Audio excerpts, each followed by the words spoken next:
Hi there, so Gary here from CraftMaker Pro, and I'm just going to run you through this sheet, so just to explain how to use it, how to enter in the details. Just to explain as well, so this is brought to you, it's a free of charge calculator from craftmakerpro.com. If you follow through each of these tabs in order the first time you use the sheet, you'll fill in your hourly rates and indirect costs for your business. After that, it's just a simple case of filling in the direct cost for whatever it is that you're actually making. Obviously, please be aware, we're not financial advisors, not offering financial pricing advice here. Please be sensible, use this sheet as applicable and use appropriate values for your business. Feel free, you can edit or amend this in any way for personal use, but please don't put edited copies up on the web. If you would like to give this to anyone or tell anyone about it, then we'd appreciate if you could just put a link to the sheet here, so put a link to craftmakerpro.com free stuff / pricing calculator, and let them download their own copy, and that would be awesome. Thank you very much. Okay, so we'll just get into it here, and it's very easy to use this sheet. There's a lot of info in here, but most of the stuff is all calculated for you. There's very few things you actually need to fill in. Anything that you need to fill in, any cells are orange, so it's only orange stuff that you need to type in. Everything else is pre-formatted for you. They're calculated fields and you don't need to do anything with those. So the reason why we created this sheet, then there are a few other spreadsheets out there that I've seen that will help to price your finished creations, and that's great. Everyone needs help with that kind of stuff. But most of them work really like a calculator, so anything else I've seen in simple form essentially says type in your hourly rate, type in the cost of your materials, and that the type of the cost of the parts that you use to actually go into this piece, and then it works out a wholesale and retail markup values for you. So it's pretty simple, basic, like a calculator. The missing piece really, and where a lot of people fall down, is that they don't actually understand how to work out what the hourly rate should be. So a lot of people will just say, well, I'll make my hourly rate $10 an hour, $15 an hour, $20 an hour, whatever it might be, and then they go from there, without really understanding what the business costs are, so what the overheads are to run the business, and how much they'd actually like to earn per year, how many hours are you going to work on your business. So if you can work this stuff out up front, it's going to give you an idea of what your hourly rate really should be, rather than taking that guesstimate at $10, $15, $20 an hour. So you only need to do this first section once, and this is going to help you to do that. So if you sit down and think, how much gross income would you like to make per year before tax and expenses? So in this example here, put in $20,000. So you fill in this, obviously applicable to you. We'll just go with the samples I've got in here as we're going. Put in how many weeks per year that you'll actually work. So you're obviously going to take some holiday. You're not going to work 52 weeks of the year. In this example, we've got 47 weeks. How many hours will you work per week in total? So in this example here, I'm saying this is full time, so it's 40 hours per week. If you're part time, just put in 10, 15, 20 hours per week, whatever it might be for you. From your working week, so how many hours will actually be spent on admin or other tasks? So in this example here, I've got 8 hours will be spent on other tasks. So that's 8 out of our 40, not 8 extra hours. So what that means is that we're working 40 hours a week, but 8 of those hours, so one full day, is essentially spent on admin, marketing, updating our Etsy store, writing blog posts, whatever it might be. But they're not money creating hours. They're very essential tasks for your business, but you're not creating any cash with that. So that's going to end up with giving us 32 hours per week to actually spend creating stuff that we can sell. So that's where we're going to make our money. So we need to know what our hourly rate's going to be based on the time that we spend creating stuff that we can sell. So that works out for us that we have an hourly rate then of $13.30 per hour if we're working 32 hours a week, 47 weeks per year, and we want to earn $20,000 in the year. Okay, next we're going to have a look at our indirect costs. So these are important because we need to factor these into our hourly rate because they're overheads for our business. Now, depending on where you are, you may be working from home, so you may have very, very small overhead costs, but I would urge that you actually sit down, think about it, and type these in anyway, because it may just be that it's $10 a month for your electric, $10 for your phone, $10 for your internet, whatever those things might be. put them in. They're actually costing you to run your business. It's not something you should just forget about. Factor them into your hourly rate and put them in here. So I've got some examples in here. So rent, mortgage, electric, and stuff like that. Obviously, if you are working in a small studio, then obviously these are going to apply more, and I'm doing this as an example here where obviously we've got some overheads that are more applicable to someone who's actually working maybe outside of the home somewhere. Other costs as well, so marketing, so again I've said this before, so your website, hosting, webmaster, printing, adverts, Etsy feeds, so on. And this section here, so our plants, so these are our tools, etc., that we're actually using in the business. So anything you actually buy, so soldering irons, drills, bead boards, sewing machine, hand tools, etc. Typically you're not buying these every month, but they are a cost to your business. So what we do here is if you just type in the cost of everything you've bought, we'll devalue that by 20% over 5 years. So essentially what we're saying is that every 5 years you're probably going to need to buy a new desk lamp, for example. So every month this equals $21.50 that you're going to need to spend on replacing tools or items for your business. So that's a factor that you need to think about. So from that, this works out our monthly indirect costs. So our total monthly indirect costs just to run this business here in this example is $646.50 per month.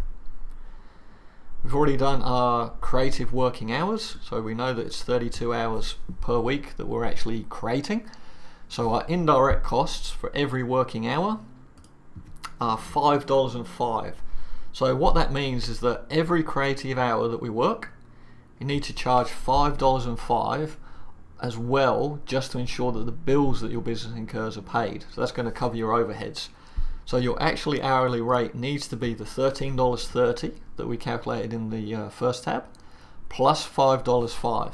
So that now gives us an hourly rate of $18.35 that we actually need to be charging to pay the wage that we want and to cover the cost of our business. So once you've done that the first time around, you really don't need to mess around with that too much anymore. You can get this figure here, and then you can work with that and say, well, if it works out to be $18.35, you might just say, well, I want to round it up and I'm going to say $20 an hour, which is absolutely fine. But this way you've got some good basis to actually figure out what that hourly rate should be, rather than just plucking $10 out of the sky and just saying that's what your hourly rate needs to be.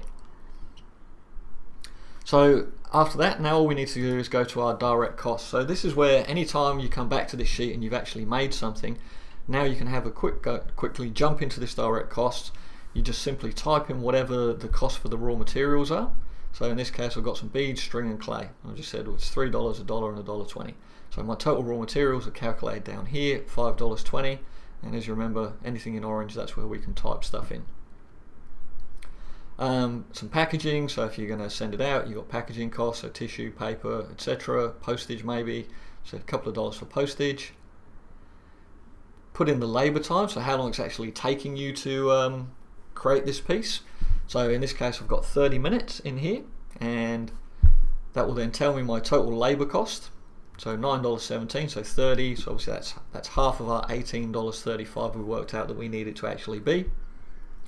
And then our total materials and packaging is $7.20, so that gives us a labour plus materials cost of $16.37. So now if we go to our selling price, we have a nice little summary on here. So you said that you wanted to earn $20,000 per year, you're going to make products for 32 hours a week, your minimum labour charge needs to be $13.30 per hour, and your indirect cost per creative hour are $5.05, so your minimum hourly rate is $18.35. Your raw material costs for this item are $7.20, so that was the materials that went into it plus the packaging, and you said that it will take half an hour to make. Okay, so again, all this is calculated for you, there's nothing that you need to do here. So your cost price for this piece is $16.37. So now you've got to work out what your selling price is going to be. So we've got, again, two simple little sections here. All you need to do is fill in the orange ones.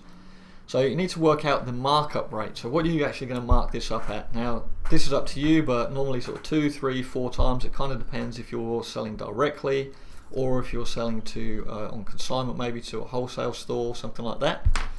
But out of the way. What you need to note here is that the markup is only on cost, not the labor. Now we don't need to mark up our labor because we've already worked out what our labor actually needs to be, or what our hourly rate is. We've worked out a true value. There are people that work out cost of materials plus labor times 2, and I would suggest that that's not the best way to do it, because if you truly know what your labor cost is, then there's no need to mark it up. You've already worked it out. If you're doing cost of materials plus labor times 2, and if you say that your labor is $10 an hour and then you multiply it by 2, you're just saying that your labor is $20 an hour. So there's no point in marking that up. What we're doing, we're going to mark up the cost of our materials, and then we're going to add our labor time to it. So the tax rate as well, so you just put in the tax rate that's going to be, and then this will give you your markup value excluding tax, and then it will give you the tax amount, and then we'll add those together and say, well, your wholesale price based on a 2.5 times markup, if you've got 7.5% tax that you need to charge, gives you a wholesale price of $29.21. So that's up to you. Again, as I say, you change this markup rate. We can put that to whatever we want it to be. So if you just want to make it 2 or whatever it might be, you can play around with that. It's going to give you that wholesale price there. But you can see very easily that it's going to give you a very good idea. You can see exactly what it's cost you to make, and then you can see what you can actually sell it for. And then a retail price again. So if you're wholesaling it, obviously you've got to sell it for less because the store is going to make a markup on that. If you're selling it directly, then your retail price can be higher because you're selling it direct to the customer. Okay, so the final part, if you want to keep a track of pieces, then we've actually put in a summary sheet here. So what this will do, see this this column, this row at the top here, this pulls through all the figures. So our cost of supplies, hourly rate, time to make, total cost of item, wholesale price, retail price, all these figures here are pulled in automatically from the one piece that you've just worked on. So as you change the direct costs and your selling price, then this will actually change the details here. If you've just done this for a particular item, you may want to keep a track of those. So what you can do, if we just highlight this for example, okay, and I'm going to copy that, and I'll come down to here.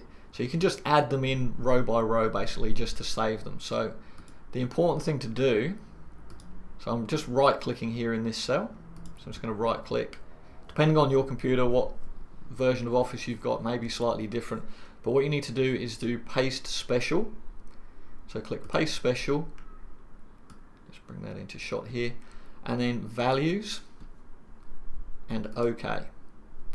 Alright, now the reason to do that is that way it's simply just going to copy and paste the numbers in here so that they won't change, because if you just do copy paste, it's going to take the calculated fields from up here and it's going to put them down here. So when you go back into the sheet next time and you change your direct costs, you change the markup, it will mess up any prices that you've put in here. So once you've done that, put that in here, put in the date, whatever it might be, an SKU number 345. Just wait for this to catch up. There we go. The name of it, whatever, and put in a description. Okay, and then you've saved basically the details of that, so you can come back. So that way you can keep a track of anything, because you can only really work out one piece at a time here, but this way you can actually keep them in the sheet at all times. Okay, so hopefully that'll help you. If you'd like to find out more or anything else, then please go to our website, craftmakerpro.com. I'll go back here to the About if you like. You can check out, we've got a free ebook that you can download, gives you heaps of free tips. Please check out our blog, we've got lots of information on there. And if you'd like to go through, find us on Facebook, give us a like, that would be awesome. And again, please feel free, share this calculator with others, anyone that you think might benefit from it. That would be awesome. Okay, thanks very much.